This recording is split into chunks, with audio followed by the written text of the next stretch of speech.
Orania stands as a unique and highly controversial community in South Africa's Karoo region. Established by Afrikaner nationalists in 1991, Orania is dedicated to preserving Afrikaner culture and achieving self-reliance, with its population comprised exclusively of white Afrikaners. The town operates with its informal currency, the ora, and manages its local services. While residents see Orania as a cultural haven, critics argue its exclusionary policies conflict with South Africa's constitutional values of equality and non-discrimination. It's a controversial town in South Africa. That, or is it? I don't have to doubt it. I know that. Or is it controversial? Orania is a white separatist South African town founded by Afrikaners. It is located along the Orange River in the Karoo region of the Northern Cape province. The town is situated on the R369 highway and is 871 kilometers from Cape Town and approximately 680 kilometers from Pretoria. Its climate is arid. Wikipedia population, 2,500, 2022.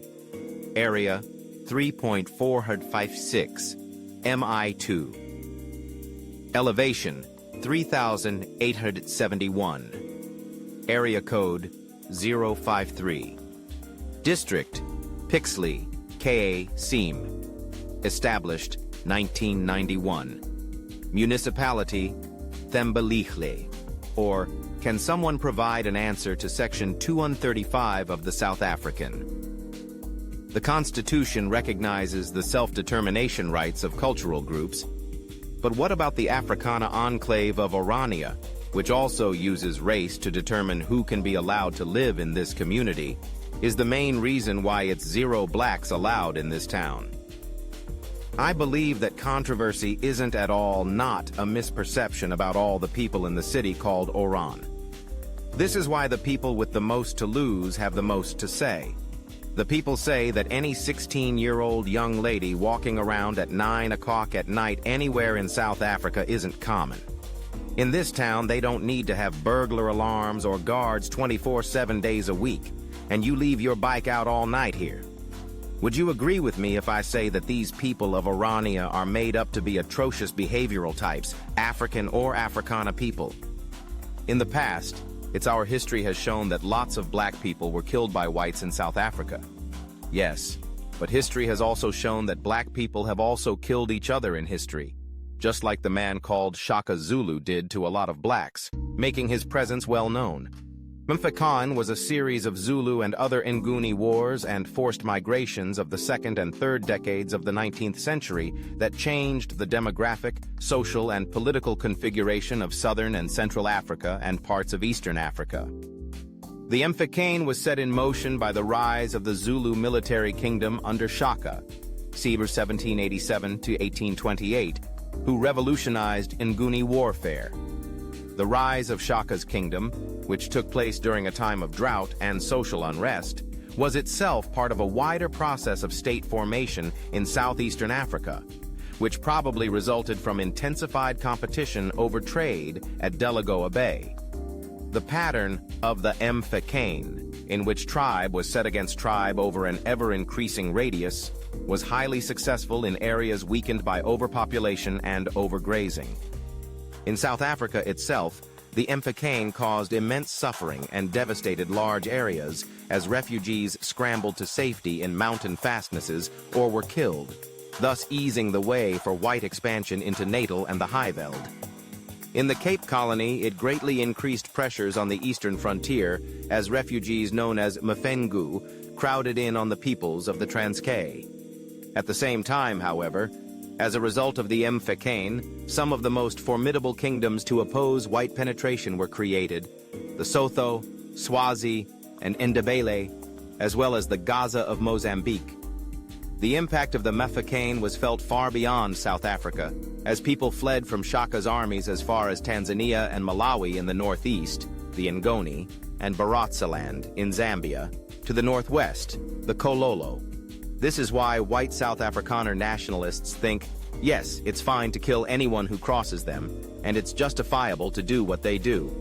The question for today, 2025, is how any black man or woman comes to Orania without a formal announcement, a white Afrikaner escort. Mr. Wode Maya is to this very day the only black man who ever came to town almost unescorted. He made it happen. Mr. Wode Maya is the only black man ever permitted in town. He did it just recently in Cape Town, driving through town only to be told by many others that so many black South Africans don't want to hear about.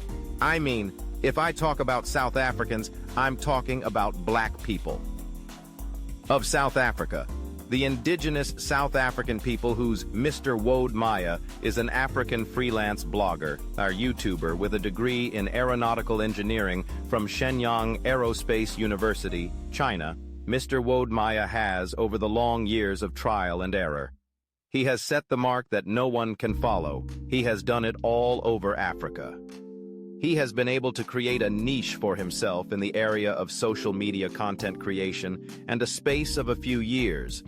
His channel grew in popularity, attracting over 3 million subscribers and 57 million followers. Whereas all blacks were here before the white settlers came in here to South Africa. In his lifetime, I think the majority of you have heard of the town. Mr. Wode Maya said, "I never thought anyone could ever cross the land where the majority of black people live outside the town called Orania." Yes, outside the land of black people, where blacks are not allowed to live or visit at all. Mr. Wode Maya asked the representative of the city of Orania. Now, Mr. Maya had to ask a big question. There are people out there who believe that Orania is a racist model. Do you believe this to be true, sir? That whatever you guys are practicing here is racism? No, so what is it then? It's a culture town. It's a culture town. It's Afrikaan town. Out there, that if you preserve your culture, you're racist. And that's not true. But I don't think all black Africans can leave Africa and go to Europe. Therefore, they feel they are right and are permitted to visit the land they purchased outright. In this town, it's where only if I would only be a white man in South Africa, most people say a community for Africans is not the issue. It's only just about black and white that the issue here. And it's a part of our culture here, but someone might ask, if you want to preserve your culture, you must put land first that don't all belong to white South Afrikaner nationalists, but to South Africans. Well, that is another whole debate. If that is the case, then let's bring up the other debate. Terrible things are happening in South Africa. White South Africans make up about 8% of the population, but they hold about 72% of privately owned land in the country. South Africa is a democratic country where land is owned by a combination of individuals, companies, trusts, and the state. While individuals, including whites who make up a small portion of the population, own a significant portion of land, a substantial amount of land is also held by companies and trusts. The state also owns unregistered land. Here's a more detailed breakdown. Individuals. About 39% of privately held land is owned by individuals. Companies and trusts. Companies own 25%, and trusts own 39% of the 10% privately held land. State. The South African government owns unregistered land, particularly in the Eastern Cape and Limpopo. Racial distribution. While whites make up about 9% of the population, they own 72% of the privately held farmland, while black Africans, who make up the majority, own only about 10%. This uneven distribution is a legacy of apartheid and continues to be a point of contention. Contrast, only 4% of privately held land is owned by black South Africans, who make up nearly 80% of the country's 60 million residents.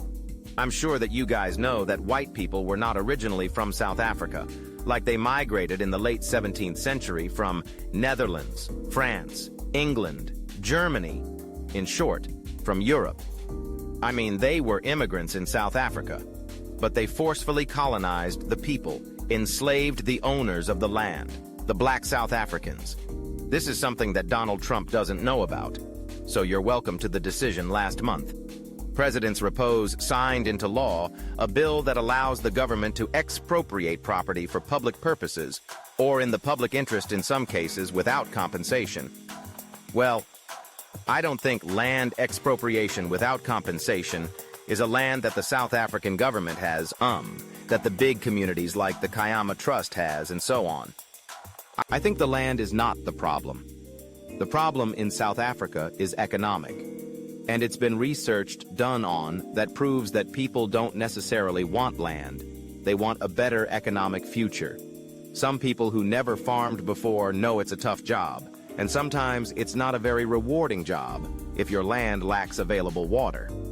So it all comes down to money and so on. I also think that the South African economy will collapse if there is land expropriation. I want to include you in this discussion because compensation is interesting. Please let me know what you think in the comments. But don't forget to like this video because it's very important to me. Critics accuse the town authorities of rejecting the Rainbow Nation concept and trying to recreate apartheid-era South Africa within a white ethno-state country, populated by or dominated by the interests of a single racial or ethnic group. Some white nationalist movements envision an ethno-state as the ideal. Residents argue that they wish to preserve their Afrikaner cultural heritage and protect themselves from any type of crime caused by the African blacks in South Africa.